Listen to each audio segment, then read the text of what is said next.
Hey everyone, and welcome back to our channel.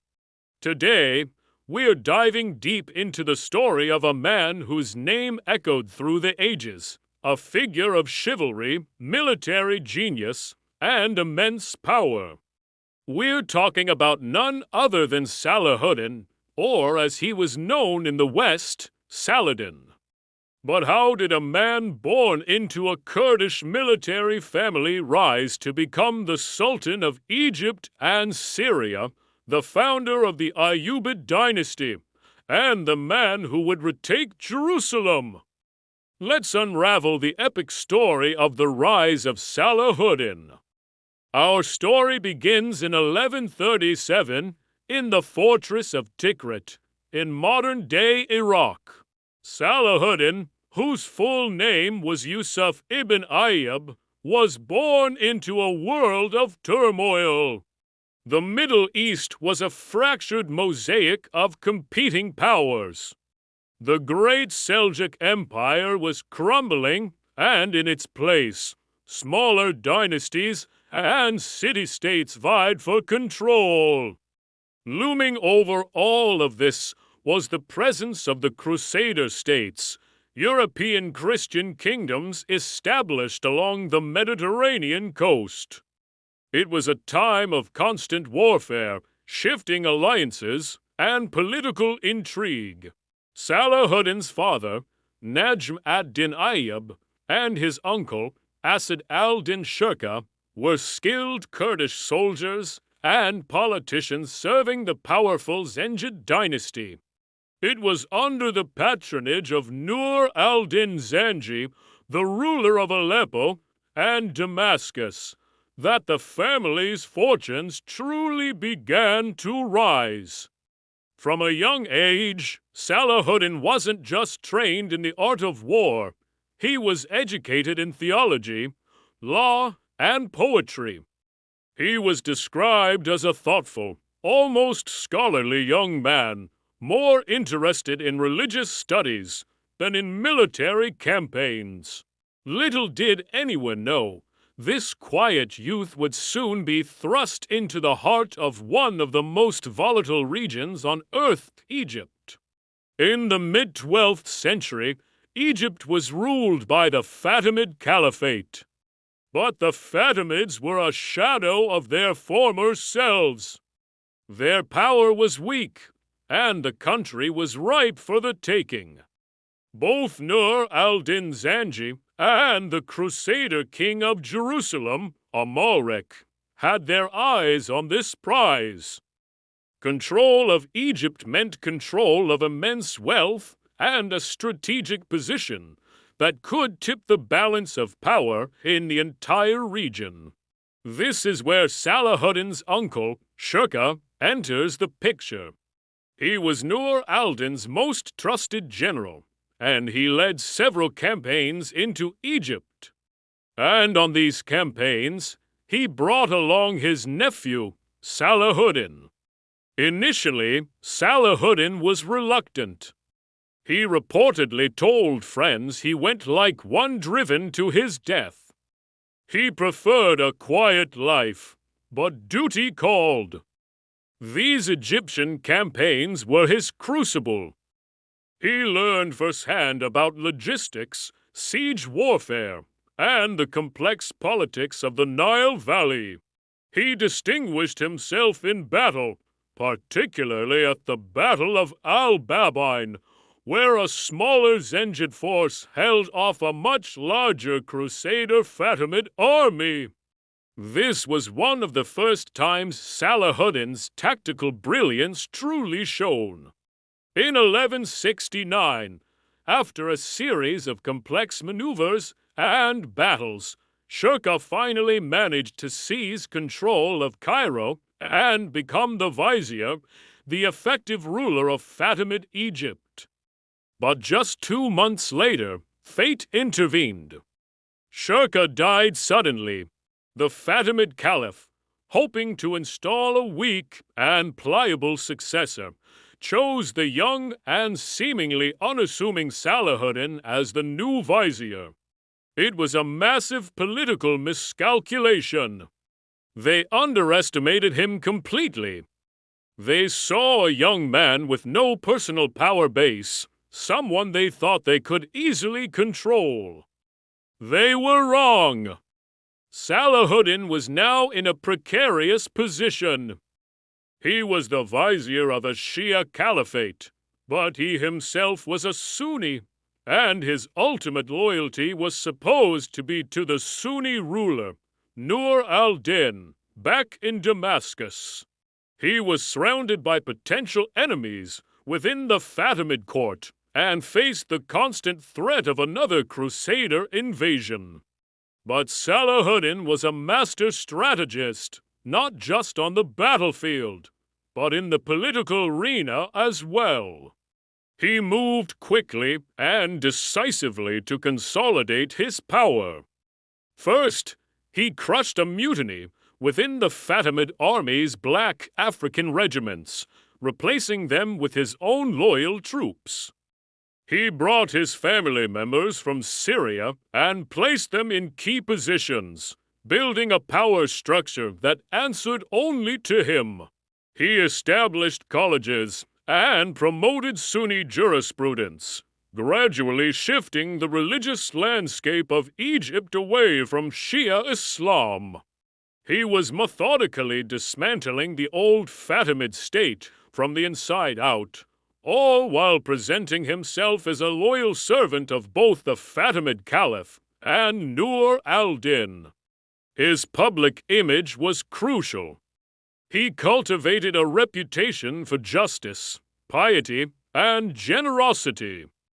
He abolished unpopular taxes, earning the support of the common people. While his rivals saw a quiet scholar, Salahuddin was proving to be a ruthless and effective political operator. He survived multiple assassination attempts and skillfully navigated the treacherous currents of the Cairo court. Then, in 1171, Salahuddin made his boldest move yet. During Friday prayers, he ordered that the name of the Sunni Abbasid Caliph in Baghdad be proclaimed instead of the Fatimid Caliphate. Just like that, the 200-year-old Fatimid Caliphate was abolished. It was a bloodless coup executed with stunning precision. Salahuddin was now the sole master of Egypt, a land of immense resources. He was no longer just a general or a vizier. He was a sovereign ruler in his own right. This move, however, created a massive rift with his former master, Nur al-Din. Nur al-Din had sent him to Egypt to secure it for the Zengid Empire, not for himself. Tensions between the two powerful men grew. Nur al-Din began preparing an army to march on Egypt and bring his ambitious lieutenant to heel. A confrontation seemed inevitable, a civil war between the two greatest Muslim leaders of the time. But once again, fate intervened. In 1174, Nur al-Din died unexpectedly. In the same year, the Crusader King Amalric of Jerusalem also died. Suddenly, the two most powerful figures in the region were gone. This created a massive power vacuum. Nur al-Din's empire, which stretched from Mosul to Damascus, was left to his young, inexperienced son. His emirs and generals immediately began squabbling over territory and influence. The dream of a united Muslim front against the Crusaders, which Nur al-Din had worked so hard to build, seemed to be shattering. For Salahuddin, this was the moment. He saw not chaos, but opportunity. He presented himself as the true heir to Nur al-Din's mission, the defender of Islam, and the champion of jihad against the Crusaders. With the vast wealth of Egypt at his disposal and a powerful, loyal army, he marched out of Cairo. But his first target wasn't the Crusader states. It was his fellow Muslims. Salahuddin knew that to defeat the Crusaders, he first had to unite the fragmented Muslim world under his own banner. This was the most difficult and controversial phase of his rise. For the next decade, from 1174 to 1186, Salahuddin waged a relentless campaign not against the Franks, but against the Zengid rulers of Syria, Jazira, and Mosul. He argued that this was a necessary step, a jihad against the wayward Muslims who refused to unite for the greater cause.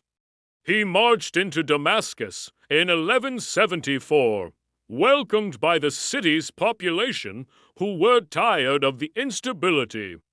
He then laid siege to Aleppo and Mosul, the heartlands of his former masters, the Zengids. These campaigns were long and arduous. He faced fierce resistance from other Muslim princes who saw him as a usurper, an ambitious upstart from Egypt. He fought major battles, like the Battle of the Horns of Hama, and survived another assassination attempt, this time by the notorious Order of Assassins. During the siege of Azaz, an assassin managed to get into his tent and slash at his head, but Salahuddin was saved by the chainmail coif he wore under his helmet. Through a combination of military victory, shrewd diplomacy, and strategic marriages, Salahuddin painstakingly stitched the shattered pieces of Nur al-Din's empire back together, but this time with himself at the center. By 1183, he had captured the strategic city of Aleppo. By 1186, he had forced the ruler of Mosul to accept his suzerainty. He was now the undisputed master of Egypt, Syria, and large parts of Iraq. He had forged a mighty Ayyubid empire, a unified state that stretched from the Nile to the Tigris. He had finally achieved the dream of his predecessor, Nur al-Din. The Muslim Near East was, for the first time in generations, united under a single, powerful ruler. The stage was now set. All the years of political maneuvering, the consolidation of power in Egypt, the campaigns against his Muslim rivals, it had all been leading to this. With his empire secure and his armies ready, Salahuddin could now turn his full attention to the goal that had defined his public persona and his life's mission, the liberation of Jerusalem and the expulsion of the Crusaders from the Holy Land. The quiet scholar from Tikrit had become the most powerful man in the Islamic world, and his greatest challenge, the Battle of Hattin and the Siege of Jerusalem, was just around the corner. And that's where we'll leave it for today. The story of Salahuddin is a testament to how ambition, skill, and circumstance can forge a legend. From a reluctant soldier to the sultan of a vast empire, his rise was as calculated as it was dramatic. Join us next time as we explore the climax of his career, his legendary confrontation with the Third Crusade, and Richard the Lionheart. Thanks for watching. If you enjoyed this video, please hit that like button. And don't forget to subscribe and ring the bell so you don't miss our next episode. See you next time.